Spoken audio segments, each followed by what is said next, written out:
Баршаңызға қайырлы күн қыздар.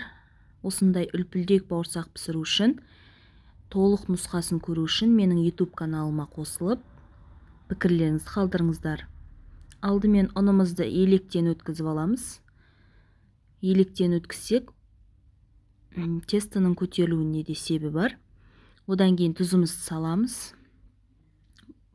Бір дана жұмыртқамызды қосамыз. Одан кейін сметан мен майонезден бір қасық қосып шығамыз. Сметан қыздар, ол бауырсаққа жақсы дәм береді. Ал майонез жұмсақтық береді. Сол үшін бір қасықтан қосып шығамыз. Барлығын қосып болғаннан кейін, тестіға қосатын заттарын бәрін қосып болғаннан кейін, сүтімізді дайындап аламыз. Сүтімізге әркім өз қалауы бойынша қант қосылады. Одан кейін сары май қосамыз.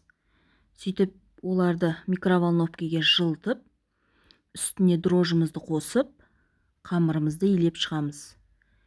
Қамырды тастай қып илемейміз қыздар, жұмсақ қып, иін әбден қандырып илеп шығамыз.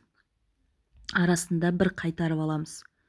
Одан кейін осындай жұмсақ қамырымыз дайын болады.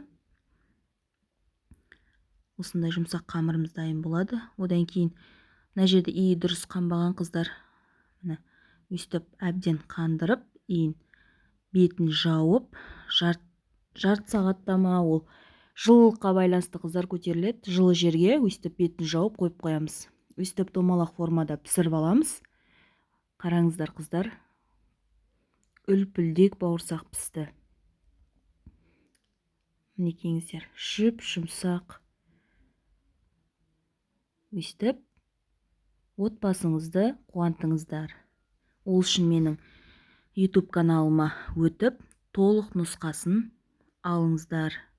Рахмет қыздар.